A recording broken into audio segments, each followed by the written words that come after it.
Your income is not the problem. Stop blaming your salary. Stop waiting for the next raise. Stop believing that more money will fix what is broken. Because here is what nobody wants to admit. 78% of Americans live paycheck to paycheck, and half of them earn over $100,000 a year. The issue is not what you make. The issue is what you do with what you make. And the Bible warned us 3,000 years ago in Proverbs 21 verse 20, "The wise store up resources, but fools consume everything." This is not about budgeting tips. This is about 12 silent habits that are destroying your financial future right now while you scroll past this video. Most people practice at least 5 without knowing. And habit number 10? Almost every Christian ignores it completely. But here is what terrifies me most. These habits do not announce themselves. They creep in through a subscription you forgot, a purchase you justified, a decision you delayed, and by the time you notice, you are trapped. Stay with me because in the next few minutes, I am going to expose every single trap, and more importantly, show you exactly how to escape. Lesson 1. Spending everything you earn. Sarah makes $83,000 a year as a nurse in Houston, Texas. Last month, she checked her savings account and found $67. Not $6,700, $67. She sat in her car in the hospital parking lot and cried because she had no idea where the money went. This is not a Sarah problem.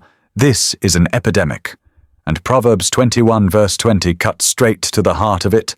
The wise store up choice food and oil in their dwellings, but fools gulp down everything they have.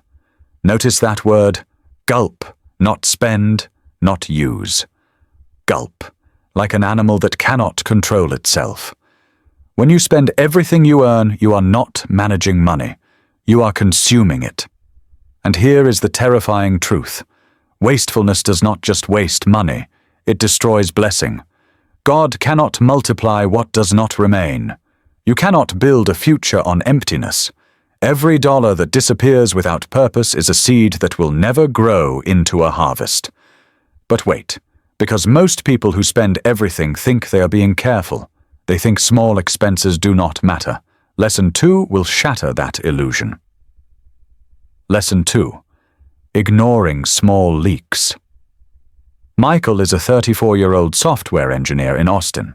He makes $112,000 annually. One day his financial advisor asked him to track every purchase for 30 days. Week 3, Michael called him furious. Not at the advisor, at himself. His daily coffee run, $4.70, 5 days a week, 50 weeks a year, $1,175 on coffee he barely tasted while driving to work. His streaming services he forgot about, $63 monthly, $756 yearly, for shows he never watched. The food delivery, apps when he was too tired to cook, averaging $280 monthly, $3,360 yearly. Total damage from things he never noticed, $5,291. Gone, vanished, and he had no memory of where it went. Song of Solomon 2 verse 15 says, "Catch the little foxes that spoil the vineyards, for the vineyards are in blossom." Little foxes, not bears, not wolves, foxes, small, subtle, destructive. Because poverty does not crash into your life like a storm. It creeps in quietly through cracks you ignore. Here is what I need you to understand. Maintaining anything of value requires work, specifically addressing threats while they are still small. But here is the question that should haunt you. How do you catch what you cannot see? That is lesson 3. Lesson 3. No clear budget. Jennifer told me something that broke my heart. She said, "My money has a mind of its own. I work hard, I earn well, but every month it just disappears." I asked her one question. "Do you have a budget?" She laughed. Not a happy laugh, a defeated laugh. She said, "I tried budgeting once. It felt like a prison, so I stopped." 3 months later, Jennifer got an eviction notice. Not because she did not make enough money, because she never told her money where to go. 1 Corinthians 14 verse 40 states that all things should be done decently and in order. God is a God of order. Chaos is not a spiritual value, it is a consequence of neglect. A budget is not restriction. A budget is permission. Permission to spend guilt-free on what matters because you already decided what matters. High-income professionals often lack structure in prioritizing where money goes, creating an income problem disguised as a spending problem. When you refuse to command money, money commands you. Jennifer learned this the hard way. Do not be Jennifer. But even if you have a budget, Lesson 4 reveals the mistake that costs people decades of financial growth. Lesson 4. Delaying savings. David is 49 years old. He works in pharmaceutical sales. Last year he earned $147,000. His retirement account balance, $21,300. He came to a financial counselor and said, "I thought I had time." The counselor pulled up a compound interest calculator and showed him something devastating. If David had started saving $300 monthly at age 25, by retirement at 65, he would have $743,000, assuming 7% annual returns. Starting at age 35 instead, $291,000. Starting at 49, which is where David actually started, $96,000. Same monthly contribution, different start dates, difference $647,000. David stared at the numbers and said, "I cannot get those years back." No, he cannot. Proverbs 6 verses 6 through 8 tell us to observe the ant and consider her ways, for she prepares her food in summer and gathers provisions in harvest without commander or overseer. Ants do not wait for crisis to prepare. They work during abundance to survive scarcity. You cannot harvest what you refuse to plant. Every month you delay is not just 1 month lost. It is decades of compound growth sacrificed. But you know what destroys more money than delayed savings? The addiction nobody admits. Lesson 5. Impulse buying. Brandon makes $96,000 as a marketing director. One evening his wife asked to see his credit card statement. He hesitated.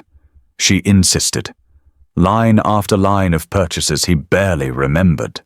$87 on sneakers he wore twice. $143 on a gadget still in the box. $62 on a course he never started. $209 on concert tickets for a show he skipped. His wife asked, "Do you even want these things?" Brandon paused, then whispered, "I do not know. I just bought them." Proverbs 25 verse 28 warns that a person without self-control is like a city broken into and left without walls. Walls protect cities from invaders. Self-control protects wealth from impulsive destruction. Every unplanned purchase is an invasion. Every sale is a siege. And when you live without walls, you lose the war. High earners frequently make costly mistakes, including lack of structure around discretionary spending, which causes money to disappear faster than anticipated despite substantial incomes. The issue is not desire. The issue is desire controlling you instead of you controlling desire. But impulse buying is just a symptom. The deeper disease appears in Lesson 6.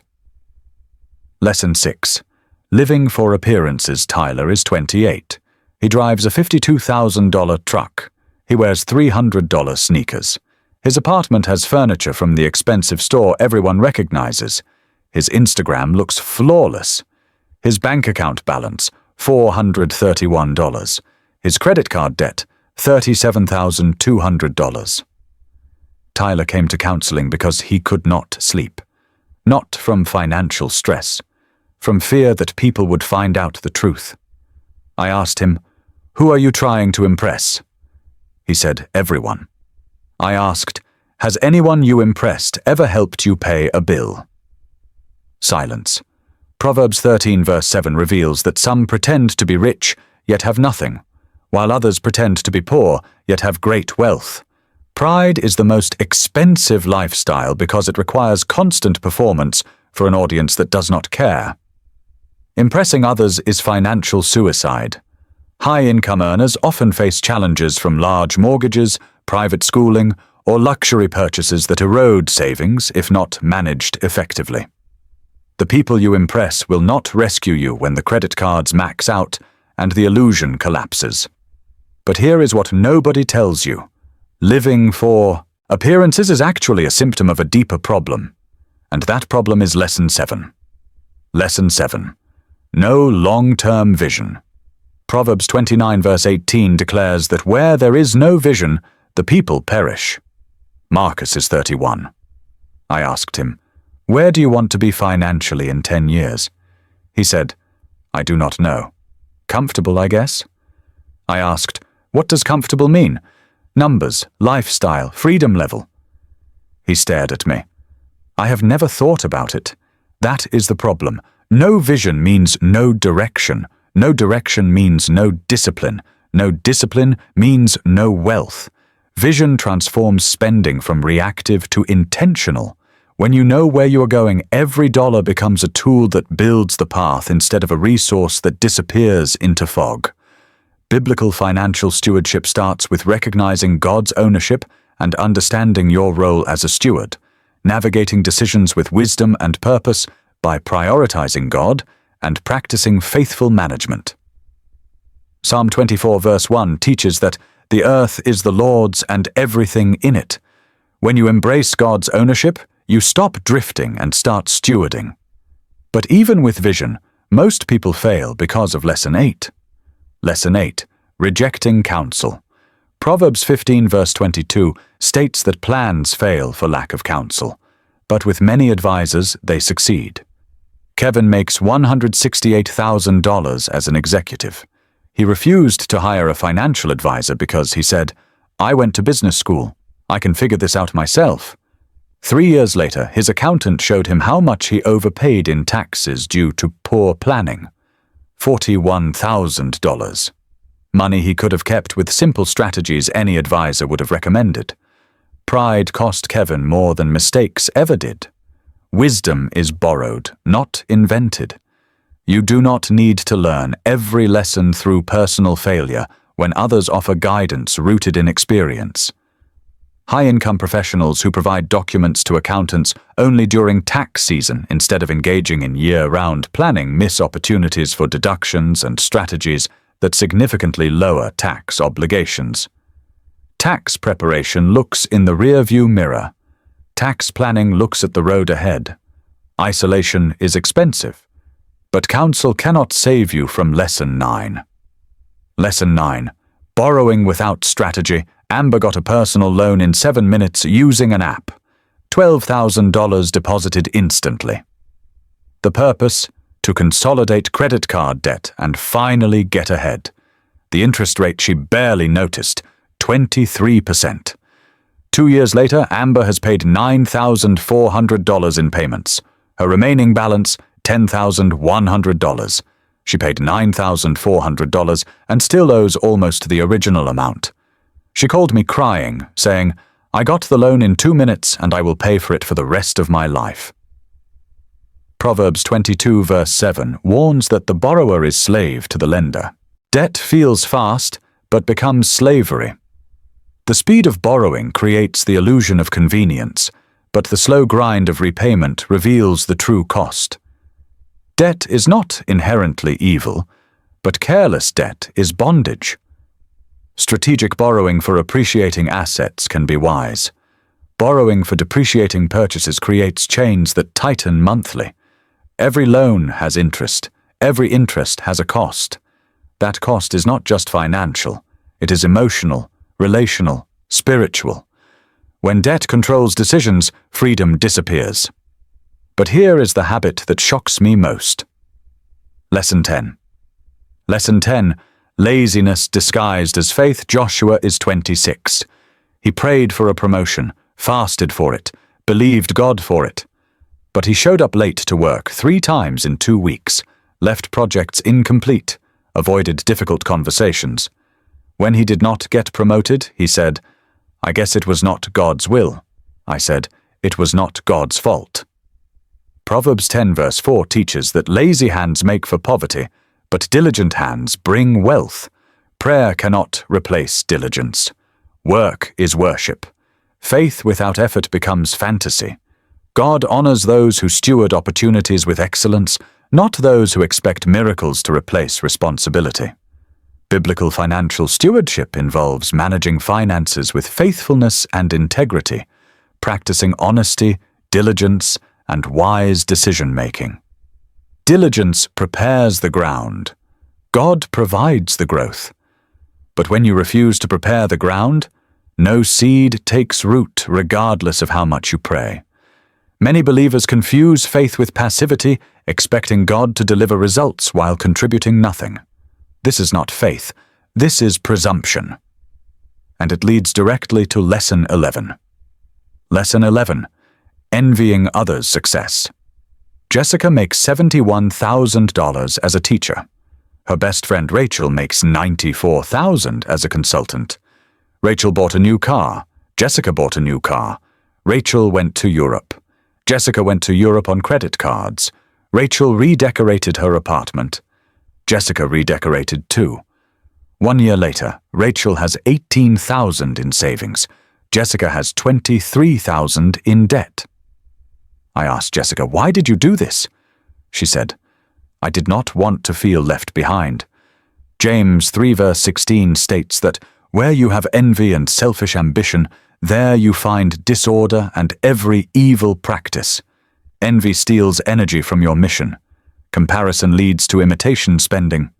When you measure your worth by another person's possessions, you enter a race you can never win because the finish line keeps moving. You see the car but not the loan. You see the vacation but not the credit card balance. You see the house but not the stress. Envy drains your calling. God designed you for a unique purpose with unique provision. When you chase someone else's calling, you abandon your own. Envy creates disorder, and disorder destroys financial stability along with peace, joy, and contentment. But all 11 habits trace back to one core issue. Lesson 12. Lesson 12. Ignoring God's money principles. Matthew 6 verse 24 warns that no one can serve two masters, declaring you cannot serve both God and money. Robert told me, "I trusted money more than God, and I lost both." For 15 years, he chased wealth, sacrificed Sundays for overtime, skipped church for networking events, gave nothing because he said he needed to build his foundation first. At 47, Robert lost his job. His foundation collapsed. No savings because he spent it all upgrading his lifestyle. No community because he neglected relationships for profit. No peace because money was his God, and his God failed him. Money is a tool. God is the source. When your heart is misaligned, finances collapse regardless of income level. Biblical financial stewardship requires prioritizing God through tithes and offerings, acknowledging His faithfulness as provider, and inviting His blessings into the financial journey. Malachi 3 verse 10 challenges believers to bring the whole tithe and test God's provision. When you place God first, everything else falls into proper order. Fix this one habit, and every other habit becomes easier. But here is what terrifies me. These 12 habits do not attack at once. They appear quietly.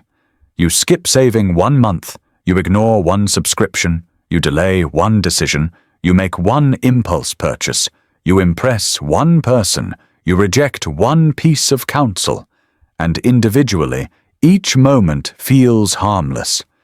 But what grows quietly destroys loudly. The Bible repeatedly warns that small seeds produce large harvests, whether good or evil. A little leaven leavens the whole lump. A little fox spoils the whole vineyard. A little delay costs a large future. What you ignore today becomes what controls you tomorrow. The households living paycheck to paycheck did not arrive there through one catastrophic decision. They arrived through 1,000 small choices compounded over time. The high earners who cannot account for their money did not wake up confused. They drifted into confusion by refusing to establish structure. The believers who struggle financially despite faith did not lose God's favor. They ignored God's financial principles while expecting God's financial blessings. You cannot separate God's promises from God's processes. You cannot demand harvest while refusing to plant. You cannot expect multiplication while practicing waste. Here is what I know. You are watching this video for a reason. Something in your spirit is saying enough. Enough chaos, enough confusion, enough living paycheck to paycheck despite making good money, enough pretending everything is fine when you are terrified. That conviction you feel right now is not condemnation. It is invitation. God honors clarity. God blesses stewardship. Change one habit per week. Commit to 12 weeks. Watch your financial future transform before your eyes. This is not theory. This is principle proven across Scripture and across generations. Biblical financial stewardship emphasizes managing finances as divine responsibility, rooted in recognizing God's ownership and acting as faithful managers of His resources. When you align habits with God's principles, you position yourself for blessing. Matthew 25 teaches that those who manage little with faithfulness receive much. The transformation begins with one decision followed by consistent action. Week 1. Stop spending everything you earn and keep at least 10%. Week 2. Track every small leak for 30 days without judgment. Week 3. Create a simple budget using free tools or paper. Week 4. Start saving automatically even if it is only $25 monthly. Week 5. Implement a 48-hour rule before any non-essential purchase. Week 6. Delete social media apps for 7 days to break comparison cycles. Week 7. Write down your 10-year financial vision in specific numbers. Week 8. Schedule one meeting with a financial advisor or wise mentor. Week 9. List all debts and create a payoff strategy attacking highest interest first. Week 10. Identify one area where laziness replaced diligence and fix it. Week 11. Celebrate someone else's success genuinely without comparison. Week 12. Give your first fruits to God and watch Him multiply what remains. 12 weeks from now, you will not recognize your financial landscape. If you remove what destroys you, God will multiply what remains. Right now, you have a choice. You can close this video and return to the habits that brought you here. Or you can make one decision that changes the trajectory of your entire financial future. Comment below with one sentence. Which bad habit hit you hardest today? Not tomorrow, not later, right now. Type it out. Because typing the words forces honesty. Honesty creates awareness. Awareness enables change. Maybe it is spending everything you earn and watching $83,000 vanish like Sarah. Maybe it is ignoring small leaks and losing $5,000 on things you do not remember like Michael. Maybe it is living for appearances and drowning in $37,000 of debt like Tyler. Maybe it is delaying savings and realizing you cannot recover lost decades like David. Whatever habit grabbed your heart while watching this video, name it right now in the comments. Do not let shame keep you silent. Shame grows in secrecy but dies in confession. The community here includes thousands fighting the same battles. Your honesty may encourage someone else to face their habit. Your vulnerability may become someone else's breakthrough. James 5 verse 16 says, "Confess your sins to each other and pray for each other so that you may be healed." Confession brings healing. Accountability produces transformation. So comment now. Which habit will you address first? Which principle will you apply this week? Because here is the truth that will either liberate you or haunt you. The distance between where you are and where God wants you to be is not measured in income. It is measured in habits. Change the habits, change the future. Your future is waiting. What are you going to do about it?